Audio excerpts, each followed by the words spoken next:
Hello and welcome, ladies and gentlemen, to Grizz Gold number 45 on Tuesday, June 12th. I am OrD, that's ORD. Find me at all these beautiful locations down below over here. You can also find my co-caster, Mr. SquallCasting, down over there at YouTube. Well, there we go. YouTube slash SquallCasting. This is the grand finals. It is a TVT. Let's bring you in and say hello to Mr. SquallCasting. Hey everyone, you can see the URL there in chat because I typed it out because I am a shameless plugger and I want more subs. It's been lots of fun casting this tonight. It's nice to actually see a TVT for a change. Every single matchup up to this point has been asymmetrical. And what's interesting is right now I would say, just metagame-wise, Terran seemed to be the weaker race as far as results in major tournaments and all that. So, happy that we have a TVT in the finals. Let's introduce, in the 6 o'clock position, playing the red Terran pieces, it is Tala.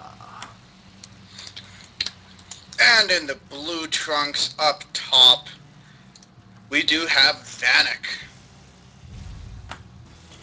And both players, amazingly, doing the same thing in a mirror matchup. Would have never expected.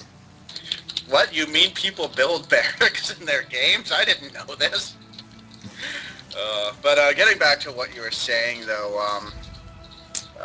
yeah, like it's interesting that Terran seems a bit weaker now because, you look at the tournament scene a year ago, and it was like, first place, Terran. First place, Terran. First place, Terran. First place, Terran. It was nothing but Terrans. Yeah, and a lot of that has to do with I think MVP will be perennially one of the best players for StarCraft 2. He's just really good at deciding what build to go with. He got a lot of wins with that, but overall I would say the Terran race definitely had an advantage, just metagame-wise. And really quick, I want to say to RoboGunner, nice to have you here, but how dare you insult Metalopolis? How dare you? Yeah, it does seem like one base all-ins are strongest with Terran, especially back when Stim had a much shorter build time, or research time, I guess you would say. And, yeah, but since they changed that, that doesn't seem as powerful now, so, Terrans definitely do still have strong timings. If you can get, like, a good bio ball out and then, get 2 medevacs and then you push with those 2 medevacs, medevacs make your army, like, 50% stronger. Like it's kind of insane how much better. Yeah, I'm really surprised as a Terran player that like Protoss who've gone Stalkers or when you play against a Zerg player, they don't keep a few Corruptors when they go in that Broodlord army just to kill medevacs, because without them, the bio army of Terran is literally like a factor of 2 or 3 times weaker.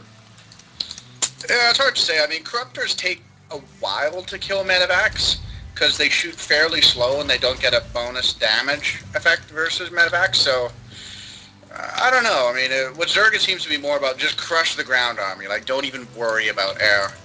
Just because anti-air units aren't really a common part of their build. But I do think that'll change a lot with Heart of the Swarm now that they're finally adding back the Hydralisk movement speed upgrade. That's going to be so good. No, I'm scared of that. So you watched the Heart of the Swarm?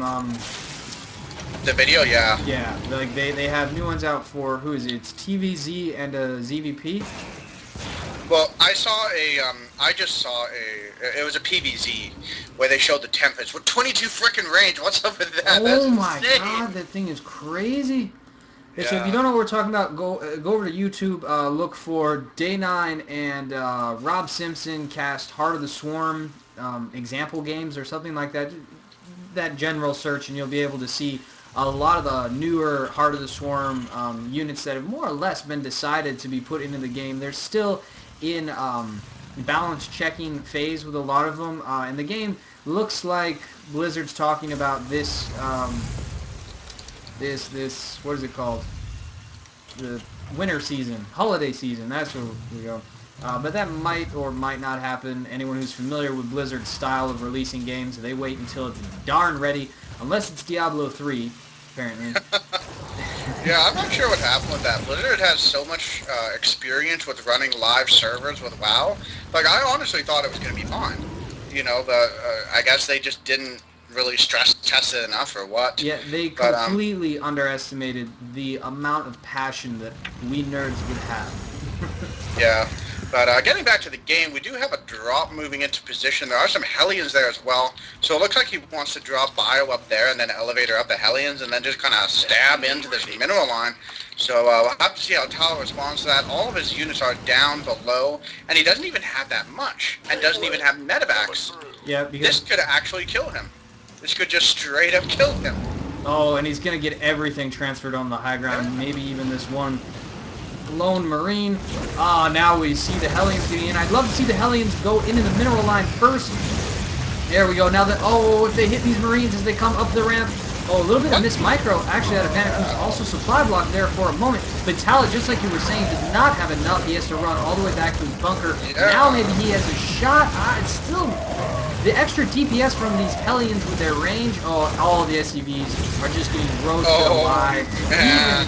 Even if Vanek survives this, which yeah, he will. There's just so many SCVs that have died. If that Hellion gets off one more shot, it's going to kill so many. God. Oh. There are so many red SCVs. I see 3 life, 1 life, 3, 3, 7. He almost killed another, 8 SCVs with that Hellion. Oh. But we did have 15 workers killed total. And Tala is now on 19 SCVs to 30. And Vanek's expansion just finished. So Vanek has a clear lead as far as economy goes. If I'm Vanek right now, I may have considered canceling that siege tank and building one more Hellion. Just to try and run it in there. Because, oh my goodness, they really are juicy. Just like you were saying with the 5, 7, 5, 3 health. Open up that workers killed tab. We see 15 workers were killed. And as far as the units lost goes, it still is 350 in favor of Vanek. And let's see, 27 units lost overall in that engagement for Tala. It just doesn't bode well for him overall in the game. He's still sticking around. 15 supply behind currently. He is ahead in upgrades as he has that +1 attack and stim. And right now, Vanek does not have either of those. However, he does have siege tanks. Oh, yeah, are they? Yeah, he has siege tech and siege tanks already prepared. He's got a medevac coming out. Scan comes down from Tela. Probably makes him worry even more now that he sees the expansion is fully saturated. Yeah, I mean, I'm just looking at the army and worker supply, and the blue bar is just like covering 60% of the area in both categories. So it's not even like it's an asymmetrical situation where, say, Vanek has a better army, but Tala has more economy. It's just that Vanek has more of everything at this point. It's definitely an awkward position for Tala. And we had a lot of tech labs going down for Tala, who I think is going for some Marauder play next, as he's hoping the extra life will help him because he doesn't have enough time to transition into siege tanks before a second attack comes. Oh, I thought it was coming. Never mind. It's just a small group of Marines wandering out, probably to take over the Zelnaga. I think, yeah, there it goes. Yeah, I don't see what else they'd be doing. And holding those towers is always so important. And one thing I would actually love to see Terrans use more is if you know your opponent has a medevac, just put down a sensor tower in the back of your main. And you will have about 15 seconds extra warning time when a medevac comes in to do a drop. And that is huge. Oh, now we got the tank Marine push coming out with the one Viking along. Hopefully Vanek... okay, yeah, he's still got some stuff back home. He left his bunker up, so he's not going to be open to any kind of counterattack. I'm a little worried for him as this bio ball does have medevac support, although they have very little energy after healing up all those injured SCVs.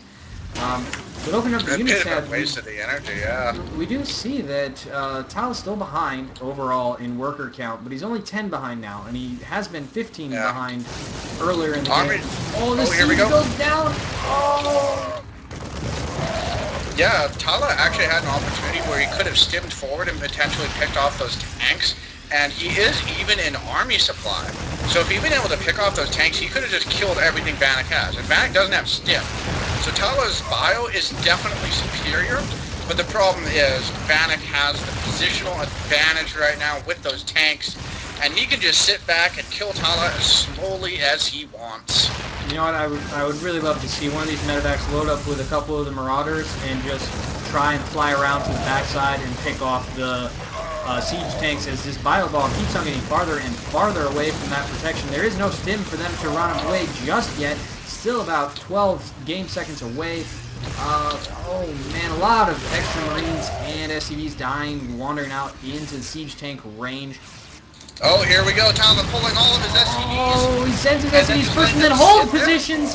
Oh, he's going to clean his attack up, but he just lost so many SCVs for no reason. Oh. Yeah, he does clean up this entire army, though.